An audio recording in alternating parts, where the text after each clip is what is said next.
Uh, Hello, everyone. This is Eli-Ben-Eli.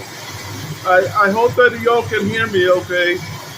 Uh, it's very, very cold and a little, a little bit of water might be falling out of the sky. If you see a cat or a dog fall behind me, don't be surprised. Uh, Mumbo Jumbo, Familia Ango, Jumbo. This is uh, this is your grandpa Eli from the channel Eli-Ben-Eli. It is Friday evening, and you know, I never said that every day was sunny where I live. Some rain is falling on down, mashallah, and I'm kind of happy. I'm a little bit cold, so I put on a hoodie.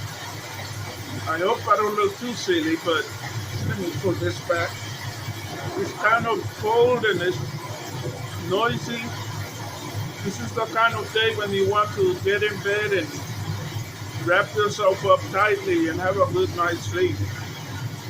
Uh, so there are a few things that I wanted to talk about.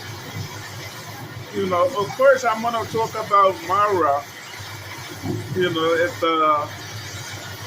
At the inception, or maybe I'll talk about Mara last. You know, uh, the way that I became acquainted with Kenyans was that years ago I found a Seventh Day Adventist church that was mostly made up of Africans near my home. And I had lived in that neighborhood for quite a while and had no idea that they were there. But, throughout my life I have had African friends. So I said, cool, I'll go there. I'll see what it was like. I went there, and that church for me was like what Joint Hand Green Life Trees has become for me. I instantly loved it, and I loved going there. And, it really changed me. It was wonderful. And the people that made the greatest impression upon me were the people that were the majority in that church, the Kenyans. And I went ahead and, I didn't even notice, but, these people kind of transformed me. When I went to that church, I had just stopped practicing law, and I was wearing long dreadlocks, and I don't know if any of you are familiar with something called hippies, but I was kind of like a hippie. And at first, they all thought that I was crazy or something. And then they started talking to me, and they began to know who I really was. And I became a part of that church. They became a part of my heart.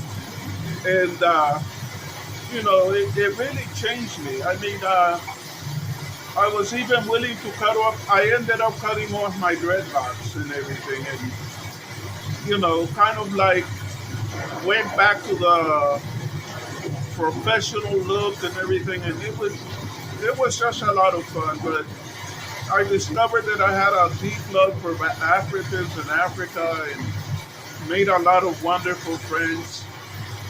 I ended up leaving that church because Allah convicted my heart, and I felt more comfortable practicing Judaism.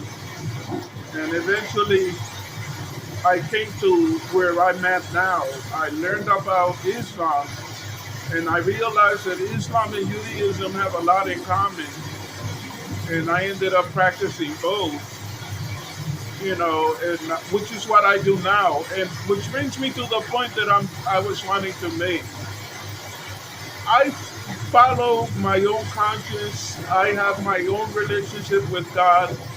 I don't need a holy man, a shaman, or anybody else to coming between me and God. And I'm following that story, that tragedy that took place in Kenya, where all of those people are coming up dead because of a crazy preacher. And what I have to say to people is, use your own common sense. Learn to follow the voice of God for yourself. You don't need the validation of man. I don't look for the validation of anybody. And I'm not, I like worshiping by myself.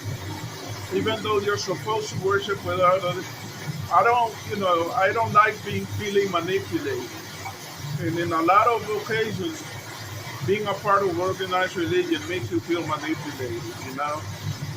But anyway, I'm very, very touched by that story. There's nothing funny in it. There's nothing to laugh about with that story. It's like it's okay. I'm gonna say something. I can understand something that Mara said about some people in this village, that they're overly religious. If a pastor tells you to take your own life and you do it, you were overly religious.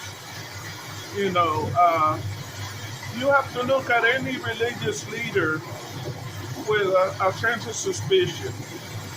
There's a saying that goes, power corrupts and absolute power corrupts absolutely. In our communities, religious leaders tend to have a lot of power. And you have a duty to protect yourself, to protect your children. And there's a saying that I learned years ago. Always question authority. Question authority. Do it politely, but always question authority. Okay, just because I'm an authority figure doesn't mean that what I'm doing is right. What I might be doing might be wrong. And you know, when I was with for the years before I left the church and became created my own way of worship, which is Judeo-Sufism, I was a preacher, and people really thought that I had an anointing and all of that. And when people believe that about you, you end up getting away with an awful lot. And I look back at those years, and I think that people should have questioned a lot of my behavior because, I was a good person, but at the same time, I had my weaknesses. And I did things. I chased around after the ladies, and it was okay. I was single, but I should have been better in how I conducted myself. And I never took offense when people questioned me. When I got up to preach, I always encouraged people to look at me and not see somebody who they think is holy. Just look at me and see somebody who's up front preaching. But I told them I'm no different than any of you. I struggle with a sinful life just like many of you. And you have to remember that when you're dealing with men of God. That just because you're supposed to be a man of God doesn't mean that you're perfect, you know. And I believe that to this day. I have nothing but love for the clergy of Islam or for the clergy of Judaism. But I also happen to know that they're imperfect. I'll tell you a story, and I won't mention even what the religion is, but there's a religion in which you're encouraged to keep your hands off of women you're not married to, not to so much as shake their hands. And there are a lot of religions that are like that. People think that you're discriminating against women, but in fact, the reason why you don't shake their hand is because you respect them and you don't want to overstep. But and they tell you don't even be alone in a room with a woman who isn't your wife. And there was a woman that I knew in that community who was single and very, very attractive. who I happen to be involved with. She showed me a series of messages that were sent to her by a religious leader whose wife was out of the country, asking her to come spend evenings with him and have dinner with him and on and on and on. And this was such a holy man, but he thought that he was doing something that nobody knew about. You know, we are all taught. What is it that Tribal King says was done in the light, in the dark, will be brought to the light? I found out that he had been approaching her behind her back. But anyway, let me talk about Mara. This video is getting a little long, and I haven't talked about Mara and a couple of other people. Uh, you know, a little bit of too much of anything is not good for you. Uh, Mara has always given me the impression that he's a clean person. But suddenly I'm beginning to have a completely different impression of it. The lovely Paulina. Paulina. The underage, some speculate that she's an underage Polish woman that he was after. Paulina has said that Mara smells. And I don't attribute that to him not wearing underwear. There are many men who don't wear underwear. I attribute that to him not being a very clean person. And I know that some people don't like to wear deodorant. I would imagine that someone like Mara, who's always talking about, oh, it's very organic, very organic, probably doesn't like putting under on deodorant because they're not very organic. There's a theory that some Kenyans have that the molecules of deodorant are absorbed through the skin and cause cancer. The point is, for whatever the reason, homeboy stinks. You know, bottom line is this, okay? If you're wearing the same clothes day in and day out, look, this is the reality of the matter. A man's body produces so many hormones, and a man's crotch can stink even when he bathes. I used to take showers 3 times a day. I found that my crotch always smelled a little bit. Imagine somebody wearing identical pieces of clothes for multiple days. You know, I think that when Mara comes around, you probably see a cloud of flies. And he probably doesn't mind. He goes, look, it's very organic.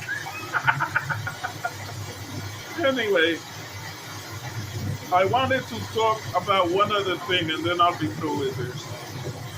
The thing that I noticed, going back to what I was saying about me having been in an African church, the thing that I notice about Africans is that Africans are very, very deferential when it comes to dealing with white people.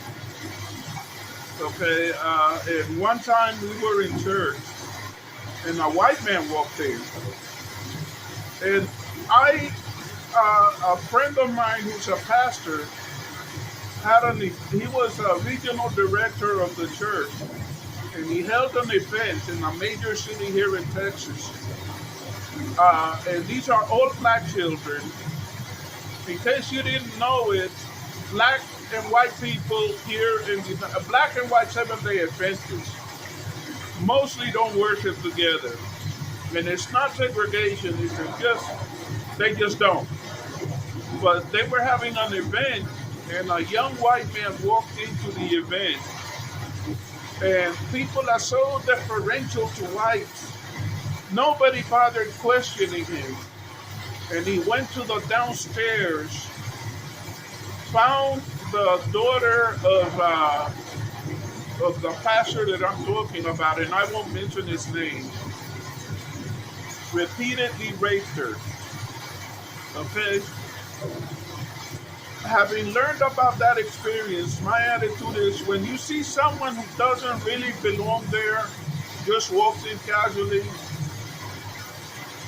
go up to him and ask, "Hey, hi, how are you? Can I help you? What do you need?" This young guy walked in, and I went up to him and I said, "Hey, how you doing?" I'm not intimidated by anybody. I had a long talk with him. Come to find out that this man was as mad as a hatter. He and his girlfriend had broken up the day before, and he showed me his wrist. His wrist was freshly cut. It wasn't bleeding. He didn't cut it deep enough for it to have severed the veins, but he had been attempting to commit suicide. And when I called him and asked him, "How are you? How you doing?" Keep in mind, I was thinking of my friend whose child had been raped. He had been ready to wander off into the back where the children were. And I was the only person who got up, to question him and find out what he wanted. That man was crazy and he was there to hurt people. What I'm saying is this, okay? In the village of Nabohanse, a certain Mazungu has returned. And that Mazungu has a history of behaving strangely in the presence of a teenage girl, taking baths in front of her, shaving herself in her intimate areas in front of the girl.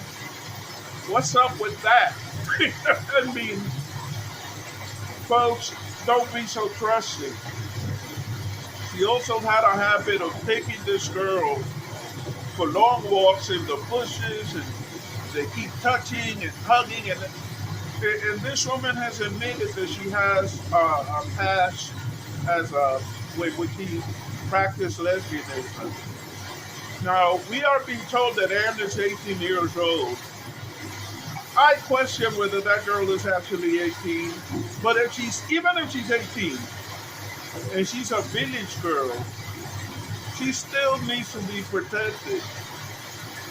Please, folks, don't be so trusting of people that you do not know. Passport bros and passport sis, I really have another name. They travel the world because in traveling the world they get to do all of pretty much whatever they want. They can. Coco Girl has a history of going around smoking marijuana. And there's nothing. There are a lot of states in the United States that have now legalized that. But my point is this. And oh, by the way, the person that I'm talking about who came to the village, I did not say it was Coco Girl. But the point is, don't be so trusting of people who come to your village and want to be around your children. And, it's like, it's almost embarrassing to have to tell people at this point in history, in this day and age, quit treating white people like they are gods. It's pathetic. I mean, Congrats Mom is supposed to be a high-ranking school official. These people come to her house. You Kenyans call them Mazungus. Let's just call them Westerners. She's rushing to take their luggage like if she's a chambermaid or a valet. She washes their underwear. She does all of these things. She acts like if they're gods. In the meantime, a poor black kid comes in from another village and he ends up sleeping under a mango tree because nobody will invite him in. These people, if you look at their videos, have a history of engaging in sexual behavior with, and sometimes a behavior that the people they engage in that behavior with happen to be people who are very, very young. Okay? If you're fine with your daughters being turned to a certain way of life, that's your business. But if you think that children should be allowed to be children before they start doing anything of that kind, please protect your children. Please question authority. Look at these people that come from outside of your village. Look at them with suspicion. Don't be allowing them to just be kissing and touching your children and everything. That may look nice, but you don't know what their real motives in doing that is. Don't be allowing them. It's like in some of the old videos, they show you Coco Boy going for long walks with the boys. Why couldn't he go for long walks with men? Why couldn't he go for long walks with women? Why was it always with boys? And the same thing with Coco Girl. I mean, the videos are there. Why was nobody questioning why she had to take Anne on these long walks into the woods? Why couldn't she walk around where people could see them? Why did she take her behind the house to let her watch her taking a shower? Did she think that Anne did not know how to take a shower? Okay, why are they doing this? Don't allow your children to be corrupted. Anyway, my membership, my subscriber count is up to 313, 314, 300, and I don't know, somewhere in that area. If you haven't liked and subscribed, please do so now. Please like the video. Please subscribe to the channel. Please share the video. And please comment. You know, make whatever comment you want.